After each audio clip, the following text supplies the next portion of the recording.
Lorsque vos parents, ou bien nos parents, décident de nous envoyer en Belgique pour venir étudier, c'est parce que ils ont, ou bien ils veulent pour nous un projet de vie.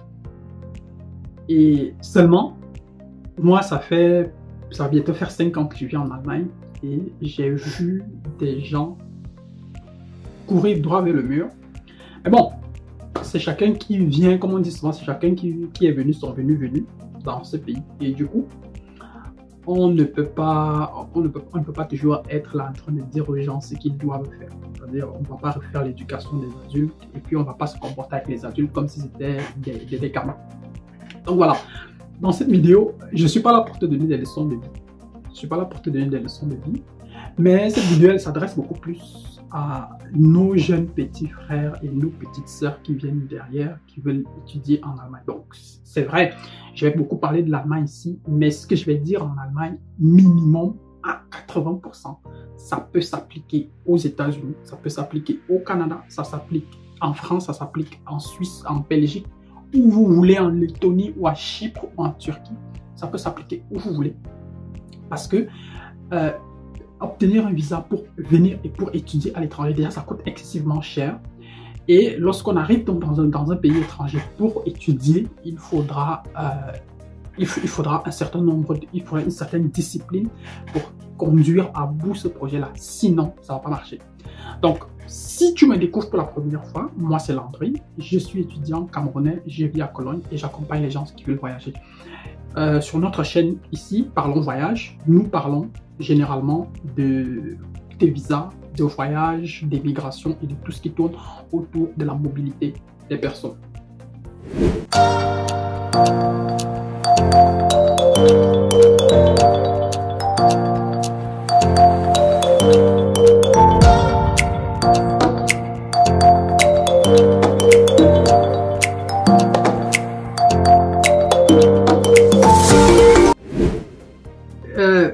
Donc, je vais développer ici 6 points qui, selon moi, sont des points à éviter, sont des comportements ou des choses à éviter ou bien sur lesquels il faudra prêter extrêmement attention lorsque on arrive à l'étranger pour étudier. Parce que beaucoup plus ici, je vais parler beaucoup plus du cas de ce qui vient avec le visa étudiant.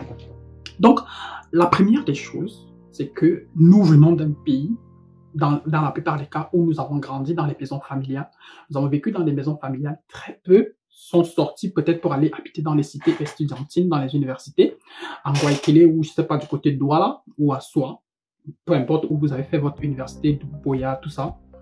Donc très peu de personnes sont sorties du cadre familial et donc du coup on grandit là-dedans où il y avait des parents, des frères, des sœurs, des tantes, la grand-mère, ici et ça. Donc il y avait cette autorité parentale là qui est restée. Et quand tu obtiens le visa pour venir en Allemagne, c'est parfois pour certains la première fois de toute leur vie de savoir que là je suis vraiment seul.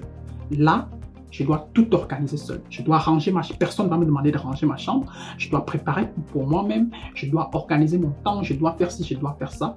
Et du coup, beaucoup peuvent parfois se laisser emporter par tout ce trop plein de liberté-là et se croire tellement libres qu'ils vont se laisser aller dans un certain nombre de dérapages et tout. Je ne suis pas en train de dire que tu ne dois pas faire la fête ou que tu ne dois pas faire ci. Non, non, c'est chacun qui fait sa vie comme il veut. Mais il faut savoir raison garder. Dans toute chose, il faut savoir raison garder et il faut éviter un certain nombre de dérapages parce qu'il ne faudra pas confondre liberté et libertinage. Il ne faudra pas compter ce trop plein de laisser aller et de libre cours là, ce boulevard là qui s'offre devant toi. Tu ne dois pas le prendre comme ça. C'est pas parce que tu vois l'autoroute que tu vas ouvrir ton moteur à 400 à l'heure. Tu es en train de courir droit vers le mur. Et du coup, il faudra trouver l'équilibre. Il faudra absolument trouver l'équilibre en toi, entre liberté et libertinage, entre ton éducation, entre tes objectifs, tes plans de vie, ce que tu voudrais, ton projet éducatif et tout, pour que ça puisse marcher. Parce que si tu ne crées pas cet équilibre-là en toi, crois-moi, ton séjour en bain, il risque de se transformer en pire cauchemar dès le départ. Deuxième point, déjà je l'ai évoqué tout à l'heure, il ne faut surtout pas perdre de vue son objectif. Si tu es venu en bain pour tes études, sache que c'est ça ta boussole. Ta boussole, c'est je dois avoir une licence, je dois avoir un master, je dois faire ci, je dois faire ça. Si tu es venu en Banque pour faire une formation professionnelle, tu dois conduire cela. Ça doit être ça ta boussole. Sinon, tu vas te planter. Sinon, tu vas te planter et puis on va arriver à des scénarios comme on les lit tous sur Facebook, hein, on est tous sur les pages de, je sais pas, Camer Dembeng ou bien le Roi-Man ou je sais pas trop quoi. On est tous sur ces pages-là et puis on lit des histoires là-bas, on lit tous des histoires là-bas, des drames, des gens qui se retrouvent parfois dans des situations où tu te demandes comment celui-ci va faire pour s'en sortir. Et du coup, tout ça justement, c'est parce qu'à un moment donné, les uns et les autres ont perdu de vue leurs objectifs premiers.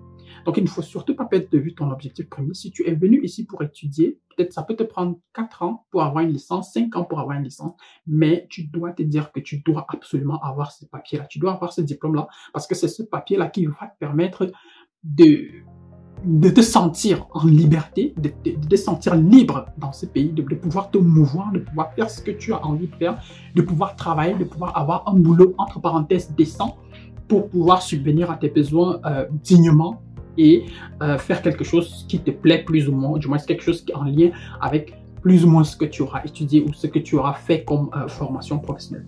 Donc, il ne faut surtout pas perdre de vue ton objectif, il faut le garder en tête et savoir que bon voilà, si je suis là, c'est par rapport à ci.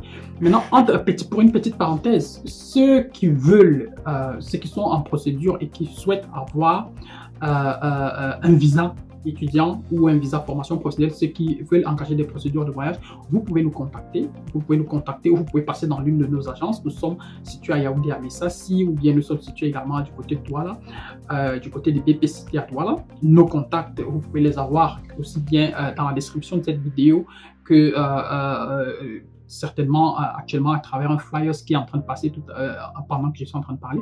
Donc vous pouvez nous contacter et puis on peut voir ce qu'il y a lieu de faire. On peut étudier la faisabilité de votre dossier, peu importe la catégorie de visa avec laquelle vous voulez voyager, travail, formation professionnelle, étudiant, au pair ou volontariat, même le visa de tourisme, on peut s'asseoir, on peut y voir ce qu'il y a lieu de faire et vous accompagner afin que votre projet puisse se concrétiser. Troisième point, mais pas des moindres, c'est vrai, il n'est peut-être pas le plus important, mais il est plus ou moins crucial. Pour ceux qui viennent en Allemagne, il y a ce qu'on appelle la taxe audiovisuelle. C'est pratiquement la première ou la deuxième ou la troisième lettre que tu recevras par la poste après ton enregistrement quand tu arrives en Allemagne. C'est dans les 3 premières lettres que tu reçois par la poste.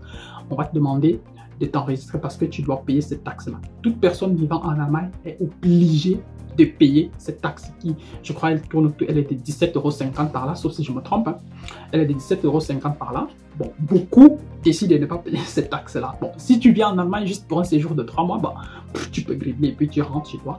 Mais si tu comptes rester ici 1 an, pendant, je ne sais pas, 2 ans, 3 ans, 4 ans, 5 ans, faire une licence, faire un master, travailler, étudier, te stabiliser ici, tu devrais commencer à payer cette taxe-là le plus tôt possible. Bon, c'est vrai qu'il y a des moyens parfois de la contourner.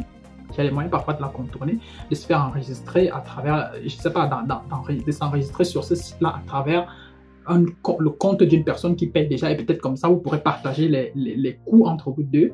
Mais il faut absolument que tu payes cette taxe-là. Parce que si tu ne payes pas cette taxe-là, un jour ou l'autre, tu recevras la lettre et puis on va te demander de payer 400 €, de payer 500 €, de payer 1000 €.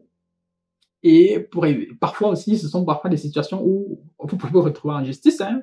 Ça peut impliquer la choufa, ça peut impliquer ci ou ça peut impliquer ça. Donc, si vraiment tu viens d'arriver en Allemagne, si vraiment tu vas bientôt arriver en Allemagne, mon frère, ma soeur, il faudra payer cette taxe-là. C'est juste un petit conseil. Il faudra payer cette taxe-là. 4e point, job, école, vie personnelle.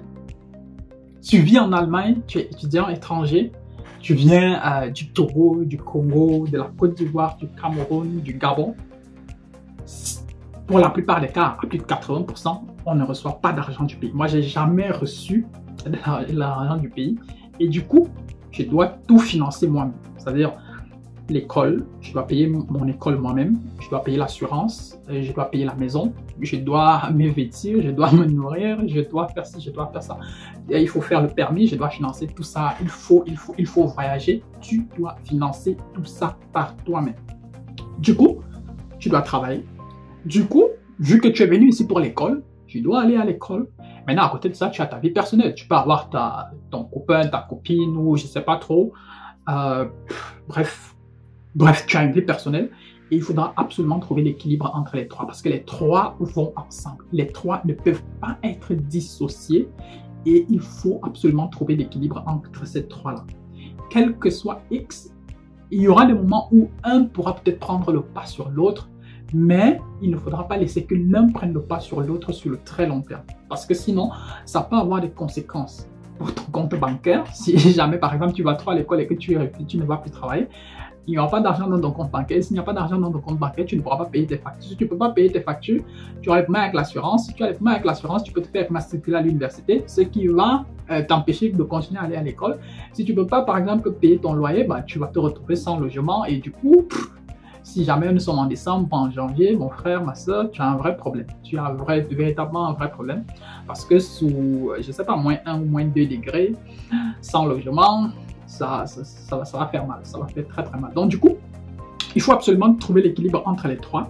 Il faut, avant de dire oui à un boulot, avant de dire oui, avant d'entrer dans un programme, il faut bien lire, il faut bien étudier, il faut bien comprendre, il faut poser les questions, il faut se rassurer que bon voilà, ça je peux plus ou moins le faire, et puis, parce que sinon, tu cours droit vers le mur. 5e point, pour ceux qui viennent en Allemagne, pour ceux qui veulent venir étudier en Allemagne, quand vous allez arriver dans ce pays, on va vous parler de Daimler, on va vous parler de VW. Moi, personnellement, jusqu'ici, j'ai jamais travaillé à Daimler, j'ai jamais travaillé à VW, mais j'avais travaillé à Siemens. J'avais travaillé à Siemens à Constance, et c'était plus ou moins le même, si je peux dire, du moins, c'était plus ou moins le même procédé, c'est-à-dire des étudiants ou des élèves qui, pendant l'été, peuvent travailler dans ces entreprises de montage et de ci et de ça, de voitures et de machines pendant, je sais pas, 1 mois, 6 semaines, ou 2 mois, ou bien 10 semaines, ou bien 3 mois, en fonction des situations, en fonction des cas, en fonction des besoins de l'entreprise et en fonction de votre contrat. Vous pouvez travailler dans ces entreprises-là. Et beaucoup d'étudiants camerounais aiment bien ces jobs d'été-là. Pour la plupart, entre parenthèses, ce sont des jobs d'été, mais on se rend aussi compte qu'on peut parfois en trouver en janvier, on peut parfois en trouver en janvier par exemple, ou en septembre ou en novembre du côté de Bremen, ou je ne sais pas, à Daimler, à Volks, ou je ne sais pas trop. Mais moi, je dis toujours, c'est bien, c'est de l'argent facile. Parce que bon voilà, parfois on paye l'heure là-bas à 17 €, 19 €. Parfois si tu travailles le week-end ou la nuit, ça peut tripler, tu peux avoir peut-être le double ou je sais pas trop. Donc du coup, c'est beaucoup d'argent. Imagine quelqu'un qui vient juste de quitter du Cameroun, quelqu'un qui vivait dans sa cité, dans sa chambre là, de 12 000 francs à Bonas, en Waikele, qui arrive en Allemagne et qui se retrouve 2 mois plus tard avec un boulot où il gagne 19 € de l'heure. 19 € de l'heure pendant 2 mois, pendant 3 mois. Croyez-moi, ça peut faire perdre des pédales. Alors, c'est là le danger. Parce que si tu te laisses emporter par ces 19 € de l'heure là, tu risques sur le très long terme mettre en danger tes études. Tu risques sur le très long terme mettre en danger ce pourquoi tu es venu en Allemagne. Et tu risques sur le très long terme, tôt ou tard, te retrouver dans une situation de si je savais. Tu risques tôt ou tard te retrouver dans une situation où tu as le service d'immigration sur ton dos, où tu as où il te faudra trouver des parades. Et là, justement, petite parenthèse, pour ceux qui sont déjà en Allemagne, et qui, bon voilà, se sont retrouvés dans des situations bizarres et qui peut-être cherchent des parades, je sais pas, je veux absolument peut-être trouver une formation professionnelle. Vous pouvez également nous contacter, hein, nous gérons justement actuellement pas mal de dossiers, des gens vivant en Allemagne comme ça qui veulent juste des formations. On peut vous trouver des formations que aussi bien dans le domaine des soins infirmiers que dans d'autres domaines, je sais pas, le domaine de l'informatique ou le domaine de Maschinenbau ou même le domaine de l'agriculture, tout ça. Bref, en fonction de vos besoins, en fonction de ce que vous voulez, nous pouvons vous trouver la solution. Maintenant aussi, un point qui est certainement lié au premier que j'ai évoqué, donc c'est-à-dire c'est le 5e sur ma liste. Au premier point, j'ai parlé des libertés et libertinages. Ici, je vais parler des sorties et des compagnies. Moi, je suis en Allemagne, ça va bientôt faire 5 ans, mais je ne suis pas certain que j'ai de nouveaux amis. J'ai jusqu'ici pas de nouveaux amis. Mes seuls amis que j'ai jusqu'ici sont mes amis que j'ai ramenés de Yaoundé, c'est-à-dire les gars avec qui j'ai fréquenté à Yaoundé. Bon, jusqu'ici, on s'entend, donc je ne sais pas pourquoi je devrais me faire de nouveaux amis, parce que bon, eux, je les connais, on se connaît. On a traversé vents et marées ensemble. La pluie et le beau temps, on en a traversé ensemble, et du coup, je connais plus ou moins ce dont ils sont capables, et je sais plus ou moins ce que je peux attendre d'eux et ce que je ne peux pas attendre d'eux. Et du coup, ne pas avoir un cercle très restreint d'amis te protège toi-même et te permet de rester concentré sur ce que tu es venu faire. Parce que, bon, moi, par exemple, je dirais par exemple que dans mon cas, bon, ça va peut-être pas faciliter aussi la chose parce que net, juste en début de mes études, et puis le corona est arrivé, et du coup, blablabla, ça a commencé à chambouler, ça a commencé à aller à gauche, à droite, tout est parti en ligne. Et du coup, bon, on n'avait pas le temps d'aller à l'université et tout et tout. Donc peut-être ça aussi, ça a pu jouer un rôle, mais on met ça entre parenthèses. Mais toujours est-il que avoir des amis, avoir des compagnies, faire sortir chaque fois, faire la fête ou faire ci ou faire ça, ça peut avoir un impact très négatif sur toi. Je ne dis pas qu'il ne faut pas faire la fête, non, je ne sais pas ce que je suis en train de dire, mais je suis en train de dire que si chaque samedi, si chaque vendredi tu es dehors, peut-être il y a un problème. C'est ce que je suis en train de dire. Donc si chaque semaine tu es dehors, il y a un problème quelque part et ça peut te poser de sérieux problèmes d'organisation et de ci et de ça sur le très long terme, alors que ce temps-là, tu pourrais par exemple, de temps en temps, tu peux sortir, hein, parce que, bon, moi je ne dis pas qu'il ne faut pas sortir, je dis qu'il faut sortir, mais il faut trouver l'équilibre, il faut pouvoir gérer et se dire que, ok, peut-être je peux sortir une fois par mois, bien une fois les 2 mois, je ne sais pas, ça permet aussi de se détendre, d'aérer un peu le cerveau, d'aérer le corps. Mais il faut éviter justement, il faut faire attention aux gens qu'on fréquente et tout, parce que tu peux facilement te retrouver dans une histoire très bizarre dans ce pays. Et une histoire très bizarre, elle peut te conduire dans le meilleur des cas en prison. Dans le moins meilleur des cas, elle peut te faire envoyer au Cameroun. Et dans le pire des cas, tu peux te retrouver au fond d'un lac. Donc voilà. Et c'est pour ça que je dis qu'il faut faire attention aux gens avec qui tu marches, aux gens que tu vas fréquenter dans ce pays, parce que sinon, ça peut faire mal. Ça peut te faire du mal physiquement, mentalement. Ça peut faire du mal à ta famille restée au Cameroun. Et du coup, il faut vraiment prêter attention à ce point. 7e point, voler le train. Tout le monde qui arrive dans ce pays, bon, je ne vais pas dire que tout le monde a déjà volé le train, hein, je ne vais pas généraliser, mais la probabilité que tous les étrangers ou bien tout le monde qui vit ou qui arrive dans ce pays ait déjà payé au moins une amende une fois est très élevée. Des amendes, moi j'en ai déjà payé 2 fois. J'ai déjà payé 2 fois, une fois à Nuremberg. J'avais un ticket, seulement mon ticket n'était plus valable au niveau où on m'a contrôlé, c'est-à-dire on avait déjà traversé 2 stations et le contrôleur il m'a pénalisé, je ne dis pas pénalisé, bref, il m'a bestrafen, je ne sais plus comment ça se dit en français exactement, et j'ai dû payer 60 €. Une fois également aussi, je venais d'arriver en Allemagne, je crois que j'étais à pratiquement 1 semaine en Allemagne, j'étais du côté de Leipzig. Et puis, j'étais monté dans le ICE, je partais juste une station après. Bon, moi, je savais pas que mon papier ne me donnait pas le droit de monter dans le ICE.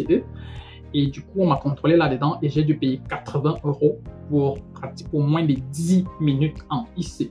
Donc il peut arriver que vous soyez, je peux dire ça comment, contrôlé et donc que vous receviez une amende que vous devez payer généralement dans les 6 jours ou 7 jours, je ne sais plus trop, dans les 10 jours. Bon. Donc, évitez vraiment de vous retrouver dans ce genre de situation-là, parce que si on vous a... Je crois qu'il y a une limite, je ne sais pas si c'est 4 ou si c'est 5, on peut vous poursuivre en justice, et puis ça peut vous créer des problèmes, ça peut salir votre casier judiciaire. Évitez dans le meilleur des cas, il vaut mieux s'asseoir et payer le train. Il vaut mieux sortir 3 €, 4 €, 2,50 € pour payer un ticket que de se retrouver dans une situation compliquée par la suite. Parce que en voulant économiser les 2 €, en voulant économiser les 5 € ou les 10 €, vous vous retrouvez dans une histoire, vous allez finalement débourser 60 €, vous allez finalement débourser, je ne sais pas, 80 € ou 120 €, parfois 240 € par là. Et du coup, comme les Allemands ils disent, prudence est mère de sécurité, sicher, sicher. Il vaudrait mieux se rassurer que votre ticket il est valable. Sinon, ne montez pas dans le train. C'est parce que si vous montez dans le train et que vous n'avez pas de ticket ou que votre ticket n'est pas valable, ça peut vous causer d'énormes problèmes. Énormes problèmes parce que ces 80 € là que vous allez payer, si vous avez par exemple donné ça à votre, je sais pas, votre mère ou votre tante ou votre petit frère au pays, ça, 80 €, c'est parfois le salaire de 2 mois de quelqu'un au Cameroun, hein, ou je sais pas, peu importe le pays d'où vous venez, ça peut parfois être le salaire de 2 mois, d'un mois, ou je sais pas trop. Donc, voilà. Huitième point, il faut éviter d'utiliser les papiers de quelqu'un. Il faut vraiment éviter d'utiliser les papiers de quelqu'un. Et ce point-là, il est lié aussi au point précédent, c'est-à-dire celui qui concerne le train, parce que beaucoup de personnes, justement, utilisent les tickets de transport des autres pour pouvoir se déplacer. Bon, moi, il m'est déjà arrivé de donner mon ticket à quelqu'un pour lui dire, OK, je peux voyager avec mon ticket aujourd'hui, ou je ne sais pas trop, mais toujours est-il qu'il y a un risque. Il y a un risque si jamais on attrape la personne et qu'on se rend compte que ce n'est pas son ticket.